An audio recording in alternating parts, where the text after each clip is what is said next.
सांग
संत देवते संत निमित्त त्या प्रतिमा मी तो सांगतसे भावी असो ठावे सकळा संत शिरोमणी.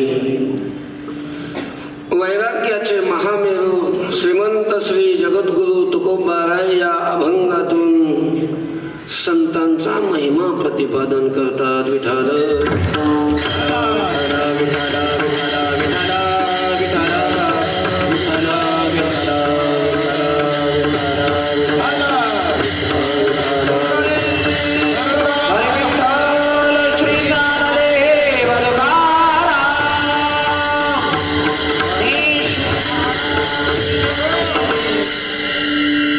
भगवती इंद्रायणी मातेच्या तटावर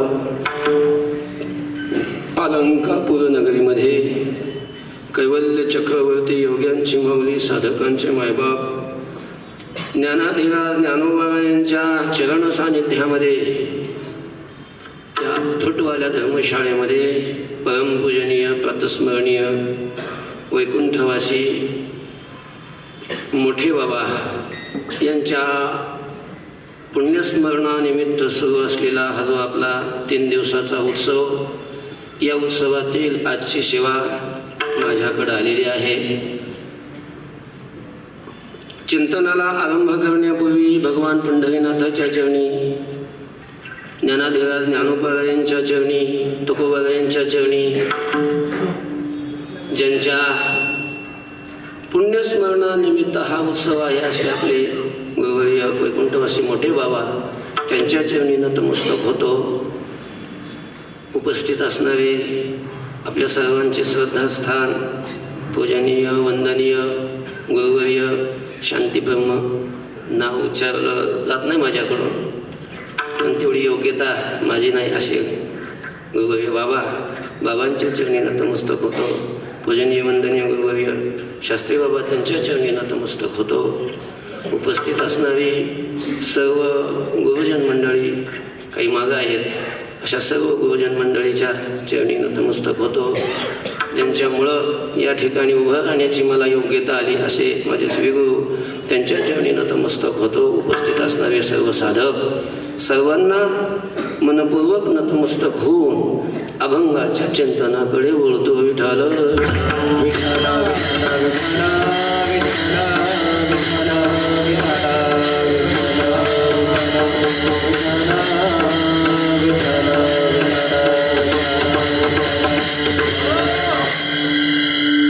पूजनीय वंदनीय गुरुवर्य नाना आहेत, नानांच्या चरणी नतमस्तक होतं.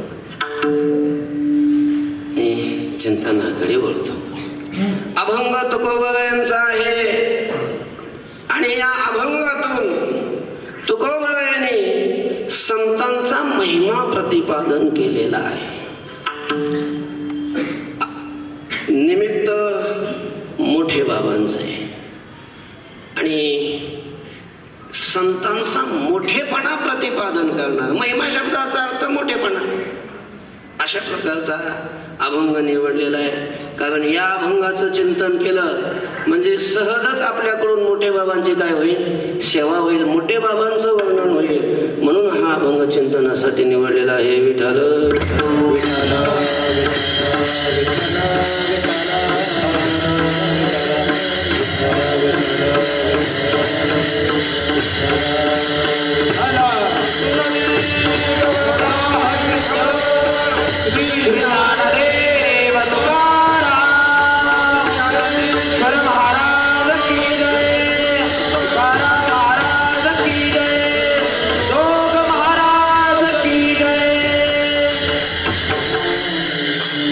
संतांचा महिमा हा अद्भुत आहे. तो काही वर्णन करता येईलच असा नसतो. अवर्णनीय अशा प्रकारचा संतांचा महिमा असतो. कारण संतांचा महिमा वर्णन करण्याकरता एकतर संत कळावे लागतात, ते आपल्याला कळतही नाहीत. कारण संतांचा महिमा करण्याकरता संत व्हावं लागतं. तुका म्हणे अंगे पावे जाई आपण तरीच महिमान येईल कळो. आणि जोपर्यंत संत होत नाही तोपर्यंत भौतिक व्यावहारिक दृष्टीनं तो कितीही मोठा झाला, कोणत्याही पदावर गेला, तरीही त्याला संत महिमा कळत नाही.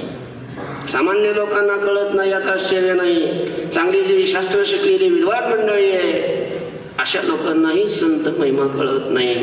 देवादिकांनाही संत महिमा कळत नाही. न कळे साचार ब्रह्मादिका, असा हा संतांचा महिमा आहे.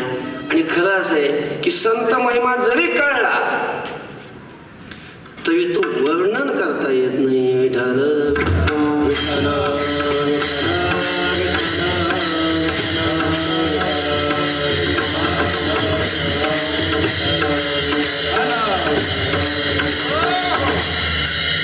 का वर्णन करता येत नाही?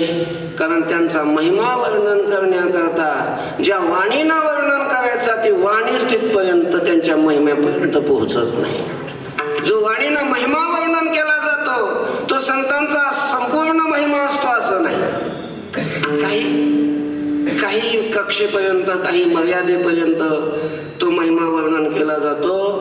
जेवढा संतांचा महिमा आहे तेवढा आपल्याकडून वर्णन करणं होत नाही. म्हणून काय वाणू आता न पुरे हे वाणी, मस्तक चरणी ठेवी तसे.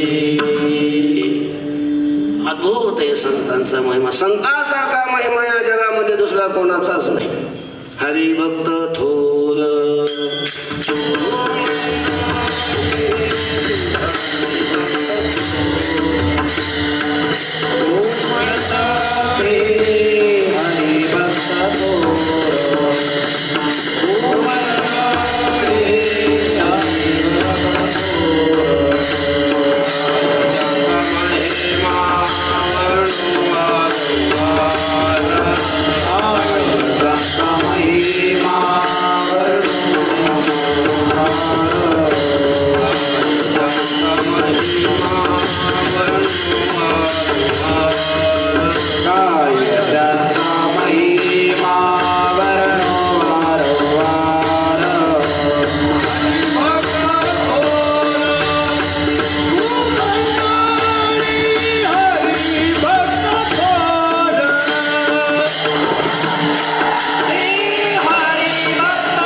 हरिभक्त असतात, संत असतात. संत आणि अशा संतांचा महिमा अर्थात मोठे बाबांचा महिमा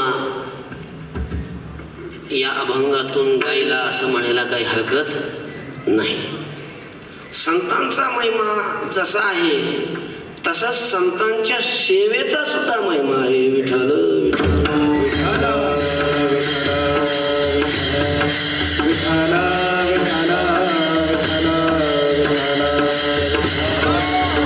आणि म्हणून तर शास्त्रामध्ये सुद्धा तद्विधी प्रणिपातेन परिप्रश्नेन सेवया उपदेक्षन्ते ते ज्ञानं ज्ञानिनस्तत्त्वदर्शिनः. काले संतासी आ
संतासी आसने. संत जर आपल्याकडं आले तर त्यांना आसन घालावं, त्यांची पूजा करावी, कायेनं वाचेनं मनानं त्यांची सेवा करावी, असं शास्त्रांनी संतांनी अशा प्रकारचं सांगितलेलं आहे. संत सेवा, सद्गुरूंची सेवा ही देवाच्या सेवेपेक्षाही श्रेष्ठ आहे, श्रेष्ठ. म्हणून तुकोबाबांचं तर असं मत आहे की जर आपण देवपूजेला बसलेलो असू, आपली पूजा चालू आहे, देवाला आपण स्नान घालतोय, कपडे काढलेले आहेत आणि पंचामृतांनी म्हणा गंगेच्या जलाने देवाला स्नान घालायला चालू आहे, अशी अर्धी पूजा झालेली, अजून देवाला अंग पुसलं नाही, कपडे घातले नाही, गंध लावलेला नाही, आरती केलेली नाही, नैवेद्य नाही, काय नाही, अशी अर्धी पूजा झालेली आहे. आणि अशा वेळेला जर संत आपल्या दारात आले,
सारावे परते संत पूजावे. धर्मसंकट आहे ना वय, असं पूजा चालू आहे, पूजा चालू असताना कोणाला बोलू सुद्धा नाही असं शास्त्र सांगतं. आणि अशा वेळेला संत आल्यानंतर संतांचीही पूजा केली पाहिजे, घाली संतांची आसनावर त्यांचीही पूजा केली. मग आता नेमकं काय करायचंय? धर्मसंकट पडलं. तुकोबाबा त्याचा खुलासा करतात. अशा वेळेला देवाची पूजा जरी चालू असली तरी देवाला बाजूला सारावं आणि देवाला बाजूला सारून अगोदर संतांची पूजा करावी. देव सारावे परते संत पूजावे आरते. कारण संत दारात आलेले त्यांना तिष्ठत ठेवून देवाची जर पूजा करत बसलो तर तुकोबाबा म्हणतात हा अधर्म आहे, अधर्म. संतांचा अतिक्रम, देव पूजा तो अधर्म. अधर्म येती दगड तैसेवरी मंत्र पुष्प देवाश्री. जर आपण देवाची पूजा करत बसलो, देवाला अभिषेक करत बसलो, देवाला फुलं वाहत बसलो, मंत्र म्हणत बसलो तर तुकोबाबाई म्हणतात ते वाहिलेली फुलं, ते फुलं नाही, देवाच्या डोक्यावर दगड पडल्यासारखे दगड. आणि आपण जे मंत्र म्हणू ते मंत्र नाही, त्या देवाला काय होतील? शिव्या दिल्यासारखं होईल, शिव्या दिल्यासारखं. म्हणून देवाला बाजूला सारून अगोदर संतांची पूजा करावी. पण असं का? देवाला बाजूला सारायचं आणि अगोदर संतांची पूजा करायची असं का? कारण आपण ज्या देवाची पूजा करतो तो प्रतिमात्मक देव असतो. देवाची ती मूर्ती असते, प्रतिमा असते. आणि जे दारात आलेले असतात ते साक्षात देव असतात. अभंगाच्या प्रथम देवते संत, देवाचे संत, देवते संत, देवाचे संत.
संत देव, हा देव कसं काय संत? संत हे देव कसे? कारण देव कसा आहे, संत कसे असतात? संत तर तुमचे आमच्यासारखेच असतात ना. देवाचं वर्णन करत असताना देव तर व्यापक आहे, सर्व शक्ती संपन्न आहे, तो सर्वज्ञ आहे, अशा प्रकारचं वर्णन केलेलं आहे देवाचं. आणि संताकडे आपण जर पाहायला गेलो, संत हे काही व्यापक नसतात, तुमच्या आमच्यासारखीच असतात. आपण जसे 3.5 हाताचे असतो, फिरत असतो, त्यांनाही शरीर असतं, तेही 3.5 हातात, त्यांच्या हाताने 3.5 हाताचंच असतं. तुम्ही आम्ही जसे कपडे घालतो तेही कपडे घालतात, तुम्ही आम्ही जसं जेवण करतो तेही जेवतात. संत जेवत नाहीत का? संतही जेवतात. संतही त्यांचा एक आपल्यासारखाच एक वेश असतो. अर्थात संतांचं राहणीमान, संत जे दिसतात ते आपल्यासारखेच, सामान्य मनुष्यासारखे दिसतात. हो म्हणजे दिसतात, पण जरी तुमच्या आमच्यासारखे ते सामान्यासारखे दिसत असले तरी ते सामान्य नसतात. माणसासारखे दिसत असले तरी ते माणसं नसतात. संत नव्हती जगा माणसा, दोहीशी समान वधू आहे, दोहीशी समान वधू आहे, दोहीशी समान, दोहीशी समान. तुका माने तैसे संतांनी जनो, तुका माने तैसे संतांनी जनो, तुका माने तैसे संतांनी जनो, तुका माने तैसे संतांनी जनो. दोहीशी समान वधू आहे, दोहीशी समान वधू आहे, दोहीशी समान, दोहीशी समान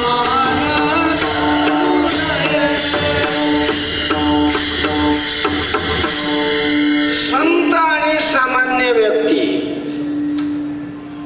हे सारखे दिसत असले तरी त्यांना सारखं मानू नये. त्यांच्याकडं पाहत असताना ते सामान्य आहेत असं त्यांना पाहू नये.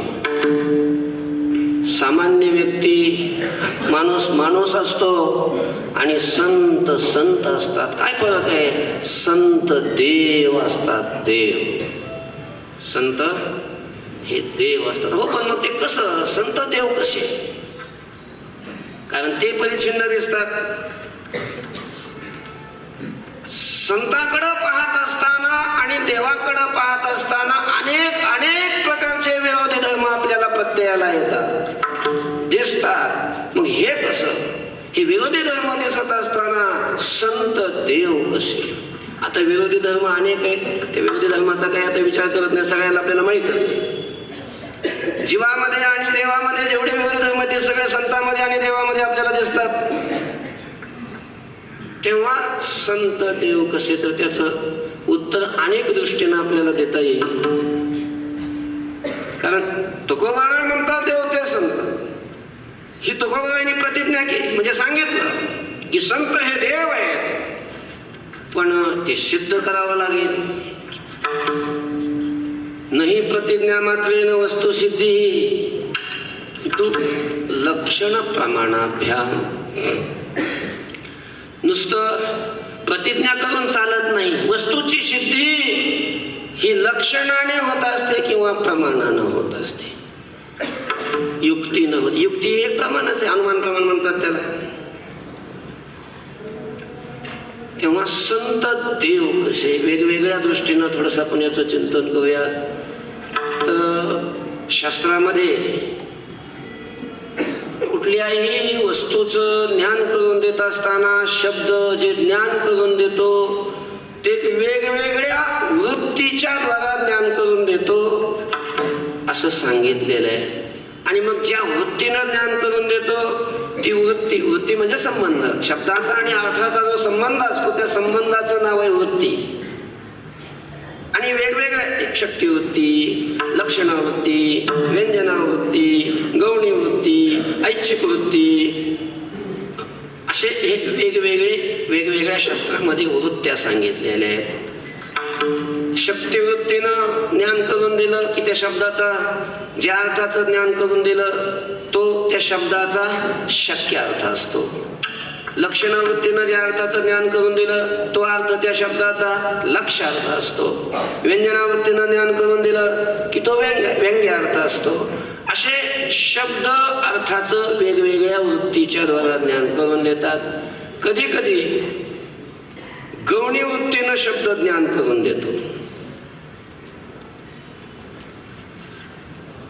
आणि गौणी वृत्तीनं ज्या वेळेला ज्ञान करून देतो त्यावेळेला तो शब्द ज्या पदार्थाचं ज्ञान करून देतो त्या पदार्थामध्ये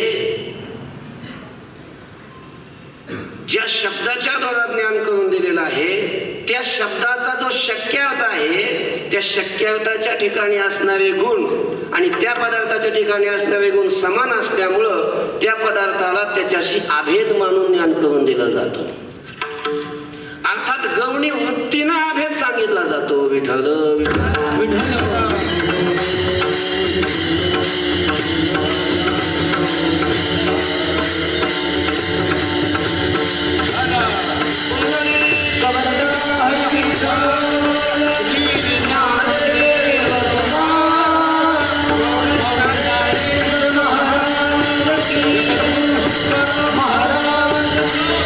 शास्त्रात त्याला उदाहरण म्हणून दिलेले सिंह देवदत्त हा सिंह आहे. देवदत्त कोण आहे? सिंह आहे. म्हणजे जसं देवते संत देवते संत संत हे देव आहेत हे जसं वाक्य आहे तसंच वाक्य आहे की देवदत्त कोण आहे? सिंह आहे. आता देवदत्त सिंह कसं काय असू शकेल? कारण देवदत्त माणूस आहे आणि सिंह हा पशु आहे. तो हिंसा करतो. त्याला शिपूट असतं. त्याच्या तोंडाला असे ते केस असतात. त्याला असे दात असतात. तो नरभक्षी आहे. देवदत्त काय नरभक्षी आहे? मग तरीही त्या देवदत्ताला सिंह कसं काय म्हटलं? वाक्य तर अभेद सांगताय. दोन्हीची विभक्ती एक आहे. सिंह देवदत्त हा. मग हा जो अभेद सांगितला तो गौणी वृत्तीनं सांगितला. गौणी वृत्तीनं म्हणजे सिंहाच्या ठिकाणी जे गुण आहेत शूर असणं वगैरे हे जे धाडस असणं हे जे गुण आहेत तसेच गुण या देवदत्ताच्या ठिकाणी आहेत म्हणून त्याला काय म्हटलं जातं? सिंह म्हटलं जातं. सिंह. तसं देवाच्या ठिकाणी जे गुण आहेत ते सगळे गुण तसेच गुण संतांच्या ठिकाणी असतात म्हणून गौणी वृत्तीनंही संतांना काय म्हणता येतं? देव म्हणता येतं. विठ्ठल विठ्ठल.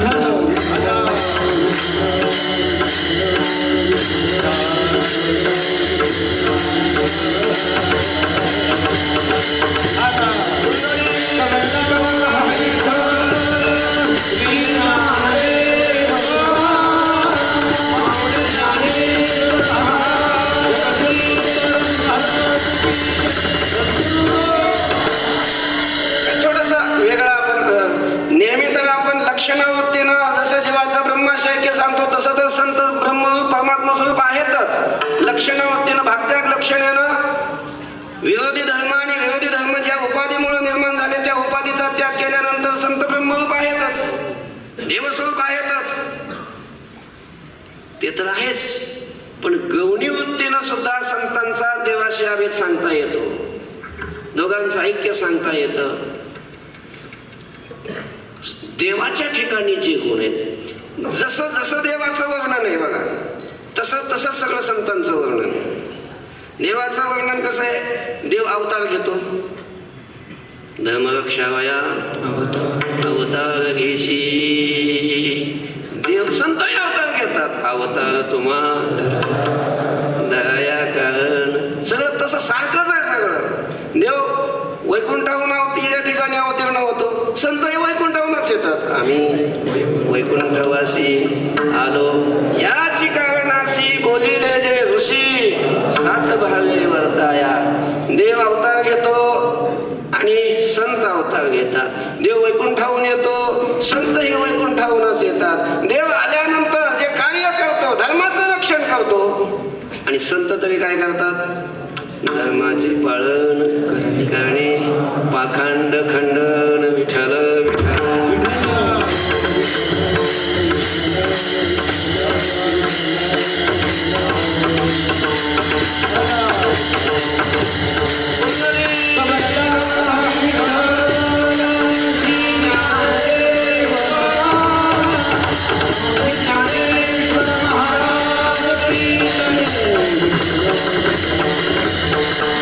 जसं देवाचं वर्णन आहे तसंच सगळं संतांचं वर्णन आहे. देवाचं वर्णन करत असताना पवित्राणाम पवित्रम यो मंगलानांच मंगलम. तो मंगल आहे. मंगलम भगवान विष्णू मंगलम गौडध्वजा मंगलम पुंडलिकाक्ष मंगलाय तनोहरी. तो मंगल आहे, तो पवित्र आहे असं वर्णन देवाचं केलेलं आहे. आणि संतांचं वर्णन तरी काय केलंय? पवित्र सोवळी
देवाच्या सामर्थ्याचं वर्णन करत असताना देवाचं सामर्थ्य असं वर्णन केलंय की करशील तरी नव्हे काही राईचा डोंगर पर्वत नाही आपुले करुणेची साई करीव आई मजवरी करशील तरी नव्हे. देवाने जर ठरवलं की हे करायचं त्याच्याकडून होणार नाही का? मला नुसत्या संकल्पाने जग निर्माण करतो. त्याने ठरवल्यावर काय होणार नाही? हे देवाचं सामर्थ्य आहे.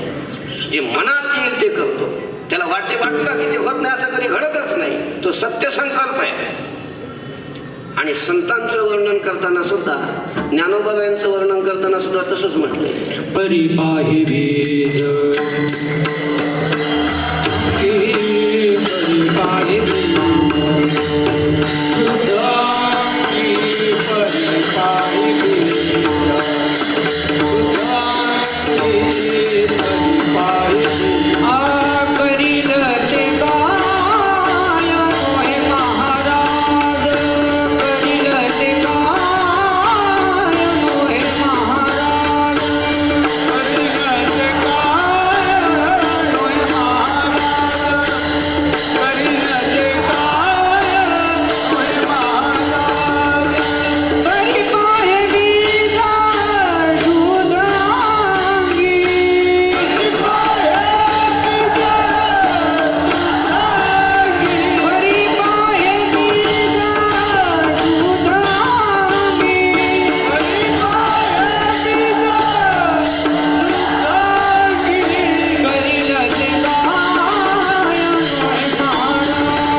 आणि संतांचं वर्णन तसंच आहे. मुख्याला नाही, ज्ञानोबा रेड्याला बोलवलं. रेड्यामुखी वेद बोलविला, गर्वतेजांचा हलविला, शांती रूपे प्रगटला ज्ञानोबा माझा. देव पांगळ्याला चालवतो, संतांनी तर ज्याला पाय नाहीत अशी भिंतच चालवली, चालविली. म्हणजे सगळं सामर्थ्य सारखं आहे. देवाने मृत गुरुपुत्र आणला, मेलेल्याला जिवंत केलं. संतही मेलेला जिवंत करतात. मेले माणूस तिथं येईल वेळ काळाते. विठाल विठाल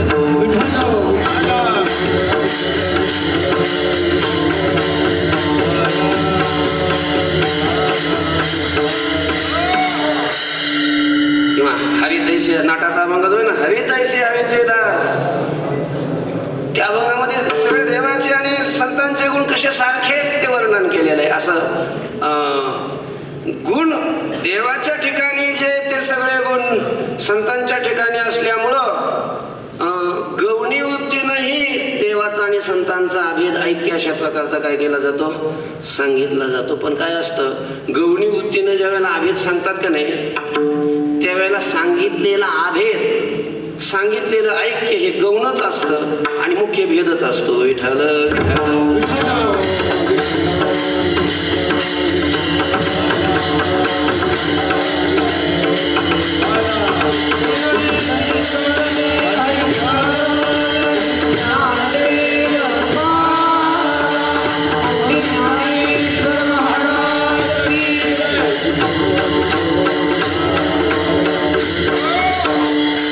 आपल्याला देव आणि संत हे एक आहे, संत हे देव आहेत, हे लक्षणाने आणि प्रमाणानेही आपल्या पुढे सिद्ध होऊन जाते.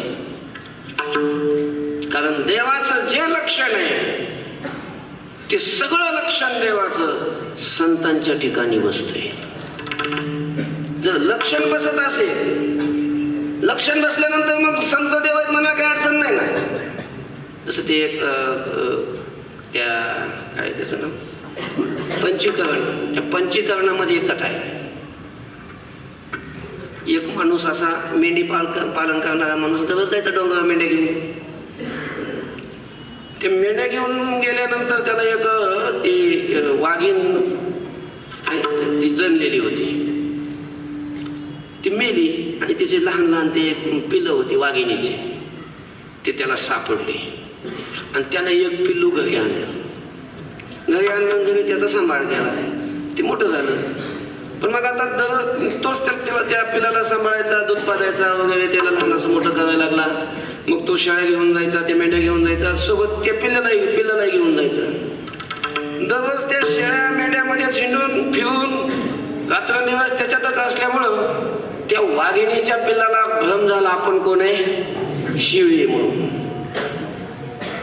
भ्रम झाला. एके दिवशी ते पुन्हा त्याचं वाघिणीचं पिल्लू होतं, मोठं झालं म्हणजे तो वाघ झाला. वाघ झाला तर तो शिवीतच राहायचा. ह्यानं शेळ्या सोडल्या की शिवी बाबा तो डोंगरावर जायचा, पुन्हा रात्री घरी यायचा. एके दिवशी हा शेळ्या घेऊन गेलेला असताना जंगलातला वाघ आला. डगळी त्याची ती आवाज ऐकला की आवाज ऐकल्यानंतर हे सगळे शेळ्या मेंढ्या सगळ्या धावपळ करायला लागल्या. त्याला त्या आवाजाला घाबरून ज्या बाजूने आवाज आला त्याच्या विरुद्ध दिशेला पळायला लागले. त्या शेळ्या मेंढ्या पळायला लागल्यानंतर हा वाघही त्यांच्याबरोबर पळायला लागला. जंगलातला जो वाघ होता त्यांनी पाहिलं, भानगड काय हे तर आपल्या जातीचं आहे आणि हे आपल्या मेंढ्या पळतात, शेळ्या पळतात, तो मेंढपाळ पळतोय, हे ठीक आहे, हे नेहमीच आहे ना, पण हा का पळायला लागलाय? त्याला वाटलं काहीतरी भानगड आहे. मग तो धावत गेला, त्या मेंढ्यांना जाऊ दिलं, पण हे का पळते, मग त्याला अडविलं. त्याला अडवल्यानंतर ते फारच घाबरून गेलं. ते म्हणाले, बाबा मला जाऊ दे ना, तू सगळ्याला जाऊ दे ना, मलाच का अडविलंस तू, जाऊ दे ना, मला जाऊ दे ना. ते हातापाया पडायला लागलं, विनवणी करायला लागलं, ते गडायला लागलं. हे म्हणे का गडायला, ते म्हणे काय झालं म्हणजे मला खाऊन टाकशील ना तू म्हणजे तुला नाही खात का बसतो नाही मला नाही विश्वास येत अरे नाही तुला खात बाबा कसं काय मला नाही खात जर तू शेळ्या खातो मेंढ्या खातो मी त्यांच्यातलाच आहे मला का बरं खात नाही अरे तू त्यांच्यातला नाही तू काय समजतो स्वतःला शेळी शेळी नाही तो कारण त्याचा भ्रम काय झाला तसा आपला झाला की आपण कोण आहे जीव आहे म्हणून तसा त्याचा भ्रम काय झाला होता मी शेळी आहे म्हणून त्याने सांगितलं तू शेळी नाही मग तू वाघ आहे हे काही सांगतो मला जाऊ दे अरे बाबा तू वाघ आहे कशावरून धरला त्याचा कान देणं असं एक पाण्याचा डोह होता त्या डोहाजवळ नेलं बघ त्या पाण्यात तुझं प्रतिबिंब कसं दिसतंय काय दिसतंय शेळी पाहिलीस तू हा कशी असते शेळी शिंगा असतात उगा गुडघे एवढी असते गुडघ्यापेक्षा थोडी उंच असते शेळी एवढी असते एवढं शिपूट असतं माग हा तू बघ जरा त्या तुझं प्रतिबिंब या पाण्यात कसं दिसतंय शेळीसारखं दिसतंय का माझ्यासारखं दिसतंय माझ्यासारखं म्हणजे कुणासारखं वाघासारखं माझी जी लक्षणं आहेत ते तुझ्या ठिकाणी दिसतात का जी शेळीची लक्षणे तुझ्या ठिकाणी दिसतात पाहिलं तर ना कुणाची लक्षणं दिसत होती वाघाची जी लक्षणे आहेत वाघाचा जसा जबडा मोठा वाघाला जशा मिश्या शेळीला मिश्या असतात सगळं अंगावर पट्टे वगैरे सगळं वाघाचं सगळं दिसायला लागलं ना मग त्याच्या लक्षात आलं शेळीची लक्षणं आपल्या ठिकाणी नाही आपल्या ठिकाणी कोणाची लक्षणं आहेत वाघाची लक्षणं आहेत मग आपण शेळी नाही आपण कोण आहे वाघ आहे वाघ आणि मग तो शेळीत नाही गेला मग या वाघानं जशी गर्जना केली तशी त्यांनी गर्जना केली म्हणजे लक्षणावरून जाणता येतं की आपण देव आहे तसं संत हे देव आहेत लक्षणावरून सिद्ध होतंय विठ्ठल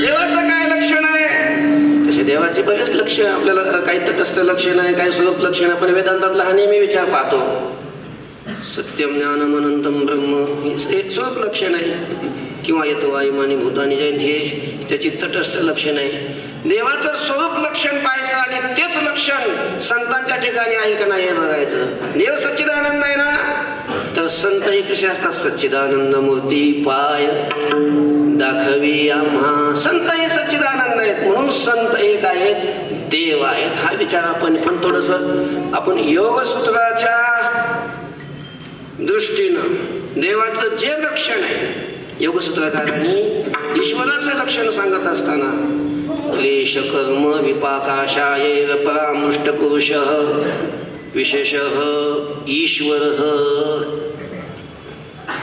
क्लेश कर्म विपाक आशय या सगळ्यांनी रहित यांचा स्पर्शही ज्याच्या ठिकाणी नाही अशा प्रकारचा जो पुरुष विशेष आहे त्याला देव म्हणतात देव विठ्ठल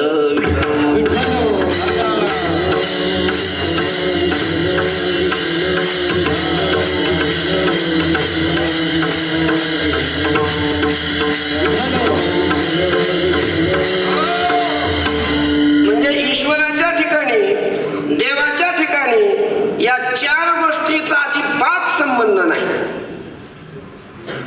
कोणत्या चार गोष्टीचा क्लेश पहिले कर्म विपाक आणि आशय ईश्वराच्या ठिकाणी क्लेश नाही क्लेश 5 सांगितलेले पंचक्लेश ज्याला म्हणतात अविद्या अस्मिता राग द्वेष अभिनिवेश असे हे किती आहेत पंचक्लेश आहेत हे ईश्वराच्या ठिकाणी अजिबात नाही ईश्वराच्या ठिकाणी अविद्या आहे अविद्या नाही म्हणजे अविद्या शब्दाचा अर्थ आहे अविनाशी वस्तूला अविनाशी समजणं अपवित्र वस्तूला अशुद्ध वस्तूला पवित्र शुद्ध समजणं, दुःखरूप वस्तूला सुखरूप समजणं, याला काय म्हणतात? अविद्या अशा प्रकारचं म्हणतात. ही जशी ईश्वराच्या ठिकाणी अविद्या नाही तशी संतांच्याही ठिकाणी नाही, संतांच्या ठिकाणीही नाही. जे जे विनाशी आहे त्याला संत विनाशी समजतात, जे दुःखरूप आहे त्याला दुःखरूप समजतात, आणि जे अविनाशी आहे, जे स्थिर आहे त्याला स्थिरच समजतात. तुझं विण काही स्थिर आहे ऐसे नाही, हा विवेक संतांच्या ठिकाणी असतो. आणि जे नष्ट होणार आहे, जे दुःखरूप आहे त्याला दुःखरूप समजतात.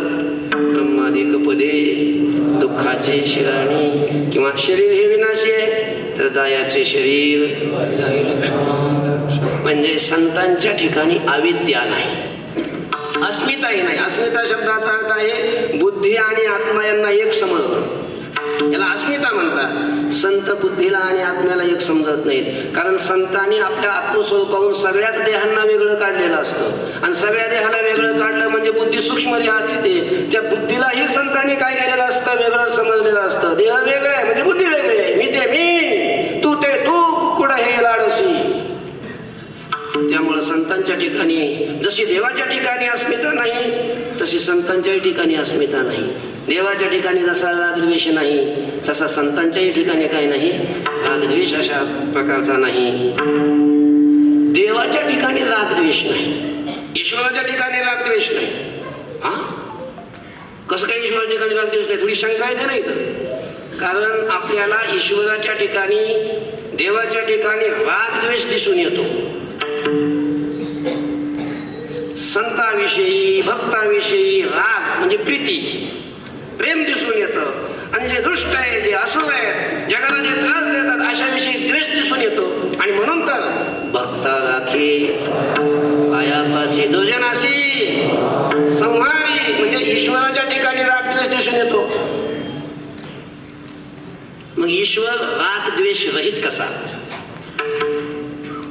अशी काय येते? शंका येते.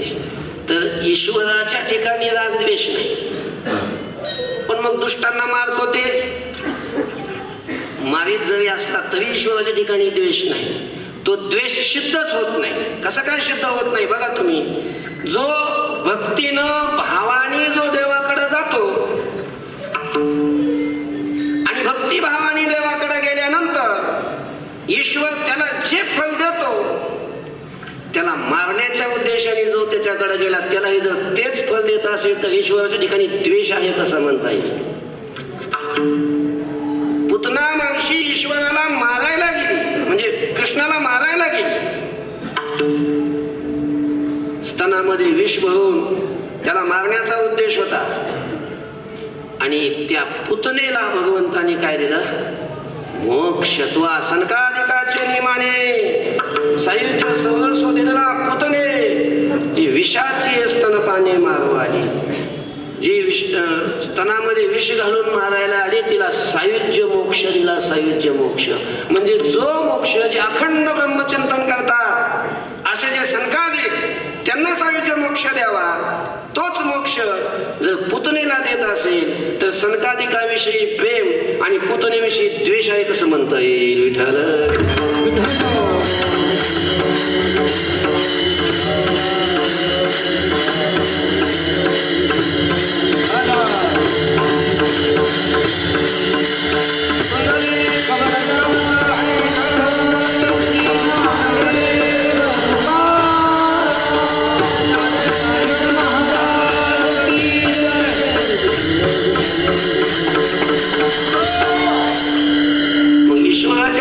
जसे रागद्वेष नसतात तसे संतांच्या ठिकाणी सुद्धा काय नसतात? रागद्वेष नसतात. वीतराग भय क्रोधा मनमया मामुपाश्रितः. संतांचं वर्णन. वीतराग, राग म्हणजे प्रेम प्रीती, हे ज्यांच्या अंतःकरणातून निघून गेलेले तेच संत असतात. आणि द्वेषही ज्यांच्या ठिकाणी नसतो. अद्वेष्टा सर्वभूतानां मैत्र करुणैवच. द्वेष रहित असतात कारण त्यांना आप आणि पर कोणी राहिलेलं नसतं. विषयी विरक्त जया नाही अपपर. म्हणजे ईश्वर जसा रागद्वेष रहित आहे ईश्वराच्या ठिकाणी राग आणि द्वेष नाही, तसे संतांच्या ठिकाणीही राग द्वेष नाही. म्हणजे क्लेश, राग आणि द्वेष नावाचा क्लेश संतांच्या ठिकाणी नाही. ईश्वराच्या ठिकाणी अभिनिवेश नाही. अभिनिवेश शब्दाचा अर्थ आहे मृत्यूचं भय. मृत्यूची भीती ईश्वराला आहे का? नाही. तशी संतांनाही मृत्यूची. मरण माझे मरोनी गेले, मज केले अमर, मज केले अमर, मज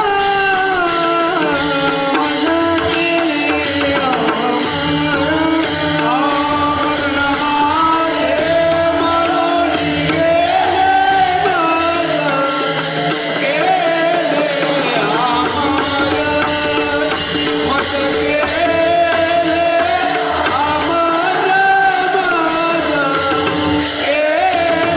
अमर.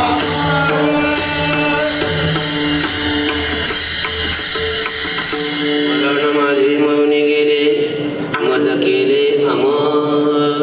म्हणजे हे जे पंचक्लेश आहेत हे जसे ईश्वराच्या ठिकाणी नाहीत तसे संतांच्या ठिकाणी नाहीत. म्हणजे एवढं लक्षण बसलं. क्लेश नाही, कर्म नाही. जीवांना आपल्याला कर्म भोगावं लागतं. ईश्वराला कर्म भोगावं लागतं का? नाही. कारण त्यांनी काहीही केलं तरी ते कर्म त्याच्याकडून घडतच नाही. हे मदतचे स्तव झाले पण म्या नाही केले ऐसे जेणे जाणे तले तू सुटू लागा. हे संत इथंच येत असतात. ईश्वराला जसं कर्म नाही. नमाम कर्माणि लिंपंती नमे कर्म फले स्वहा इति माम योभियानाति कर्म भिवना सबद्धते. त्याला कर्म नाही. तसं संतांनाही कर्म नाही. म्हणून त्या कर्माने ते बद्ध होत नाही. जसं भगवान श्रीकृष्ण ज्या वेळेला द्वारकेत आले, श्रीकृष्ण नाही काय ते दुर्वास पलीकडं होते, गंगेच्या नदीच्या पलीकडं. निरोप पाठविला की मी दुर्वास आलोय, मला भूक लागली, भोजन पाठवा म्हणून. मग त्या सगळ्या जेवढ्या त्या स्त्रिया होत्या 16,108 त्या सगळ्या 5-5 किलोच्या पोळ्या घेऊन, काही थोडा भात, काही कुणी काय कुणाची म्हणजे सगळं भाज्या वेगवेगळ्याच असतील ना. कुणी धपाटे केली, कुणी पुरणपोळ्या केल्या, कुणी काय केलं ना असं ते सगळ्या घेऊन चालल्या होत्या. तर ती यमुना माय भरून चाललेली होती. आता पलीकडं जायचं कसं? तिथं बाबा पलीकडं बसलेले. परत आल्या, देवाला विचारलं, देवा तुम्ही सांगितलंय घेऊन जायला तिकडं, तुमचे गुरु महाराज आलेत, आम्ही घेऊन जातो, पण यमुना भरून वाहते. मग हे काम करा, जा आणि त्यांना सांगा, त्या यमुनामाईला सांगा की जर आमचा कृष्ण ब्रह्मचारी असेल, बालब्रह्मचारी असेल तर काय कर, वाट दे. ते कृष्णाच्या तोंडाकडेच लागले बघायला. ते म्हणे, देवा हे आम्हीच सांगायचं का? पलीकडे जायचं तुम्हाला ना? हा, मग तुम्हीच सांगा. ठीक आहे, चल गा, चला ग म्हणे.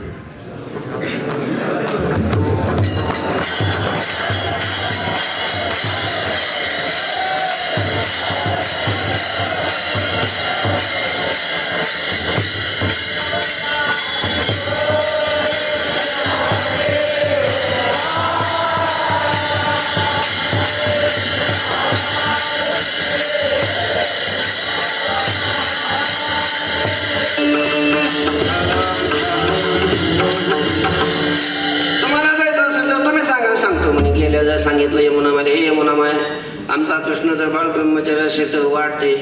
पण आश्चर्य हे झालं, यमुनामाईनं काय दिली? मज भुली पडली कैशा परी आम भोगुनी म्हणे मी ब्रह्मचारी. दिली वाट यमुने माये खाली तुम्हा आम्हा न कळे अद्याप वरियो. यमुनामाईनं वाट दिली. पलीकडे गेल्या, दोघा सुशीलना भेटल्या, सगळ्यांच्या सगळ्या बातमी त्यांच्यासमोर ठेवल्या. हे असा डोंगरासारखा ढीग झाला. सगळ्याहून पट्ट्याने एकदाच असं पाणी पिवलं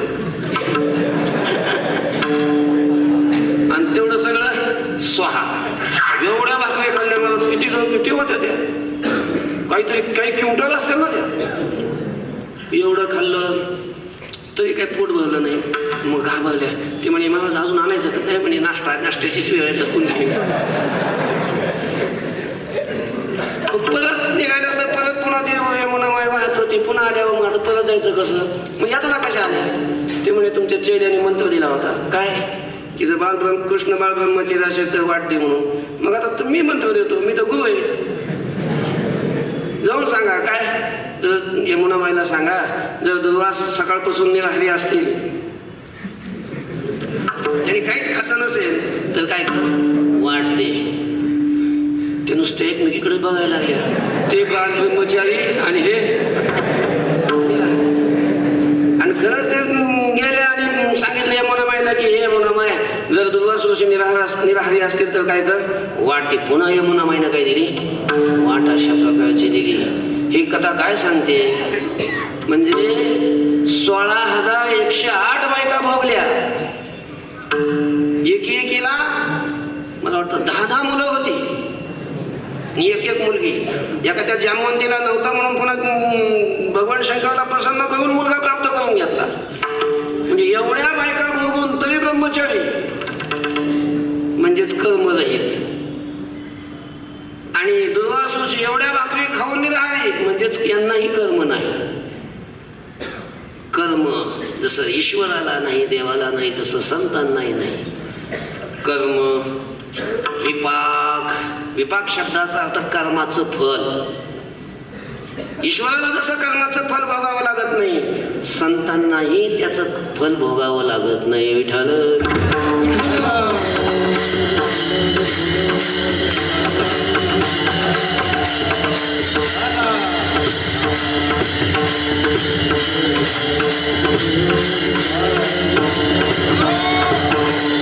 आणि आशय म्हणजे संस्कार. वेळ होत आली, पुढे जायचे. पुढचे अजून जेवण राहिले. आशय म्हणजे संस्कार. आपण कर्म केल्यानंतर त्या कर्मापासून 2 गोष्टी घडत असतात. काय? की त्याच्यापासून एक अदृष्ट निर्माण होत असतं, पाप आणि पुण्य. तेही संतांना नाही. पाप पुण्याअंगी नातळे द्या किंवा लागून येतो पाप पुण्याअंगा. आणि जसं पाप पुण्य निर्माण होतं कुठल्याही कर्मापासून, तसं तत्सदृश कर्म करण्याची वासना निर्माण होत असते. त्यालाच संस्कार म्हणतात, त्यालाच आशय म्हणतात. हे ईश्वराच्या ठिकाणी नाही. ईश्वराने कुठलंही कर्म केलं तरी त्याच्या ठिकाणी हे संस्कार, हा आशय त्याच्या ठिकाणी नसतो. त्याचा स्पर्शच ईश्वराला नाही. तसं संतांच्या ठिकाणीही नाही. सगळी वासना त्यांची जळून गेलेली असते. म्हणून ईश्वराचं जे लक्षण आहे, क्लेश कर्म विपाकाशाय परामृष्ट पुरुष विशेष ईश्वर, हे सगळं ईश्वराचं लक्षण संतांच्या ठिकाणी बसतं. लक्षणानं सिद्धी होते की संत हे कोण आहेत? देव आहे. देव. विठ्ठल विठ्ठल.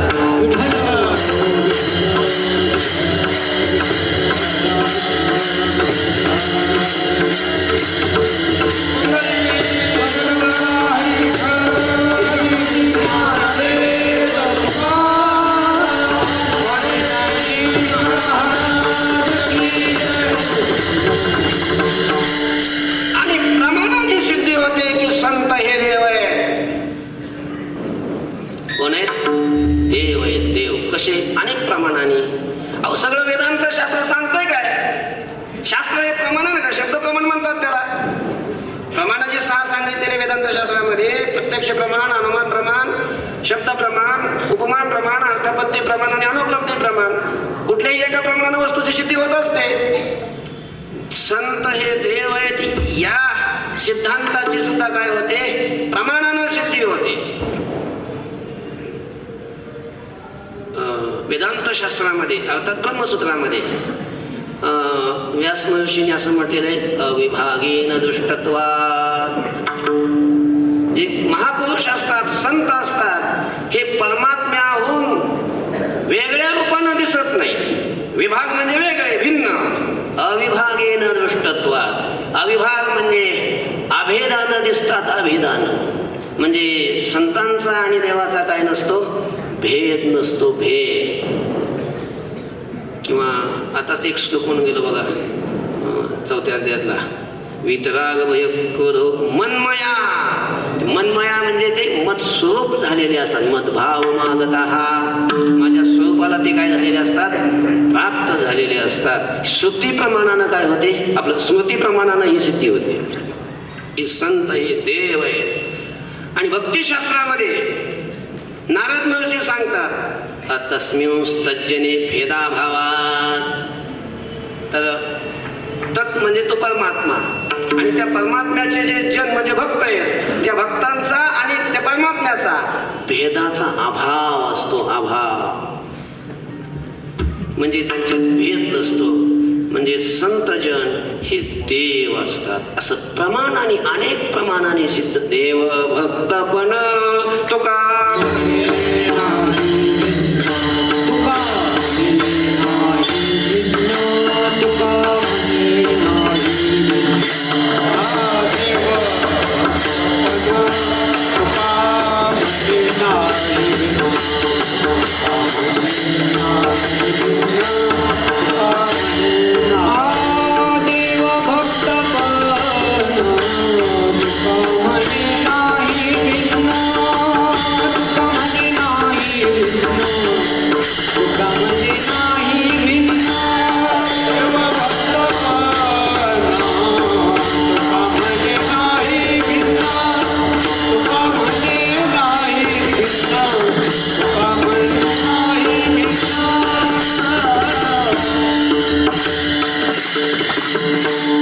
देव भक्त तुका म्हणे नाही भिन्न, असं अनेक प्रमाणाने सिद्धी होते की देव हे संत हे देव आहे. देवते संत, देवते संत.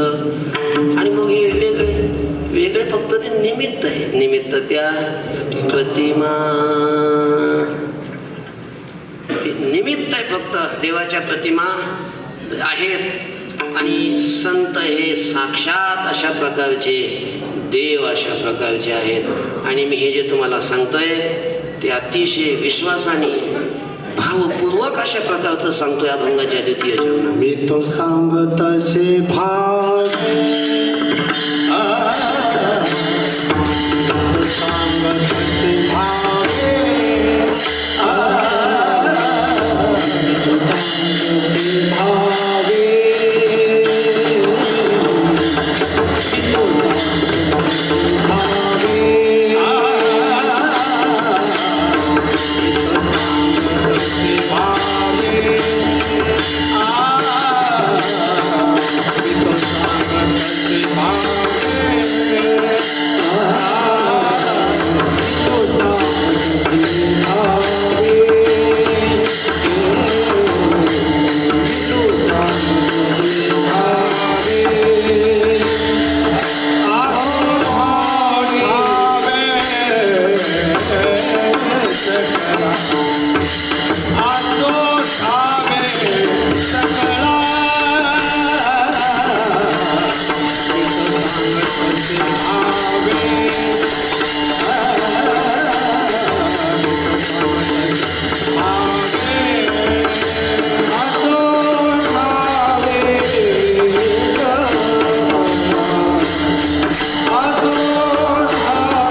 तसे भावे. मी तुम्हाला सांगतोय, काय सांगतोय की संत हे देव आहेत. आणि हे जे सांगतोय ते कसं सांगतोय, भावाने सांगतोय. म्हणजे संताविषयी असलेला पूज्य भाव, त्या भावाने युक्त होऊन अशा प्रकारचं मी तुम्हाला सांगतोय. मग आम्हालाच का बरं सांगायला लागले, कारण तुम्हाला हे जर ज्ञात झालं की संत हे देव असतात, तर तुमचाही अशा प्रकारचं असं ज्ञान झाल्यामुळं तुम्ही त्यांची सेवा कराल आणि तुमचं काय होईल, कल्याण होईल, तुमचा उद्धार व्हावा, तुमचं कल्याण व्हावं, या भावाने मी सांगतोय.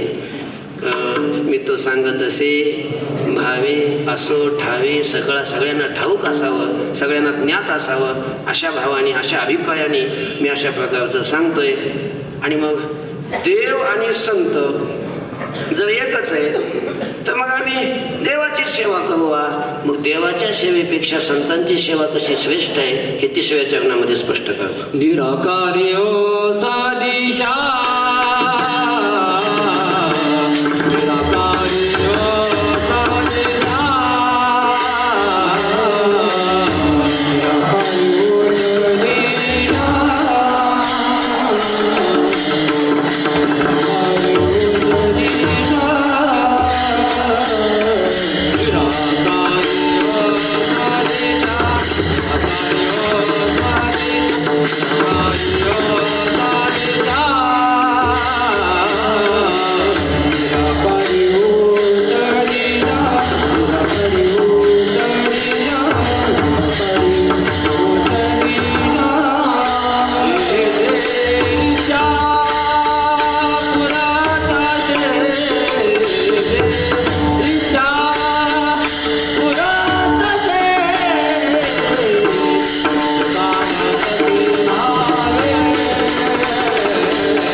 आपण जर देवाकडे गेलो तर देव कसा आहे, निराकार. त्याला काही आकार नाही, त्याला काही रूप नाही, काही नाही, तो दिसत नाही, काय नाही. तिथं जाऊन काही इच्छा पूर्ण होणार आहे. म्हणजे देवाचं जे वास्तव निर्गुण रूप आहे त्या रूपाविषयी तुकोबा काय बोलतात. त्यामुळं तो आपल्याला काही देणारं नाही, काही घेणारं नाही आपल्याकडून. त्यामुळं आपली इच्छा तिथं पूर्ण होत नाही. पण संतांकडे आपण जर गेलो तर संतांच्या जवळ आपल्या सगळ्या इच्छा काय होतात, पूर्ण होतात. येथे इच्छा पुरत असे. कसं काय इच्छा पूर्ण होते त्याचं स्पष्टीकरण शेवटच्या चरणात. तुका म्हणे रोकडी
तुका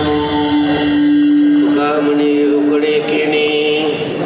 केणे शब्दाचा अर्थ माल.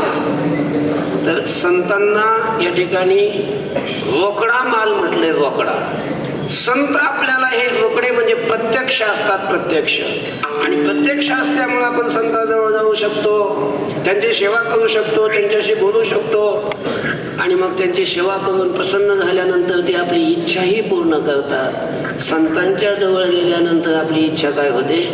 पूर्ण होते. सेविता म्हणजे त्यांची सेवा केली असता. येणे पोट धाय. आपलं पोट काय होतं? भरतं. आपलं पोट तृप्त होतं, इच्छा पूर्ण होते. कृतकृत्य झालो, इच्छा केली ते पावलो, अशी स्थिती प्राप्त होते. किमिच्छन कसे कामाय शरीर मन संजयेत, अशी स्थिती प्राप्त होते. अशी तृप्ती होते की जी तृप्ती कधीच संपत नाही. जिला शास्त्रामध्ये काय म्हणतात?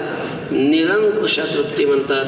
अशी निरंकुशा तृप्ती संतांच्या जवळ जाऊन संतांची सेवा केल्यानंतर प्राप्त होते. म्हणून आपल्यासाठी तरी देवापेक्षा संतच काय आहेत? श्रेष्ठ आहेत. मी तो सांगत तसे भावे असो ठावे सकळा झालेली सेवा ज्ञानोबा यांच्या चरणी परमपूजनीय प्रातस्मरणीय वैकुंठवासी मोठे बाबांच्या चरणी समर्पित करतो आणि पुनश्च एकदा सर्व उपस्थित सर्व गुरुजनांच्या सर्वांच्या चरणी नतमस्तक होतो आणि सेवेला पूर्ण विराम देतो. तरी न्यूनते पुरते अनेक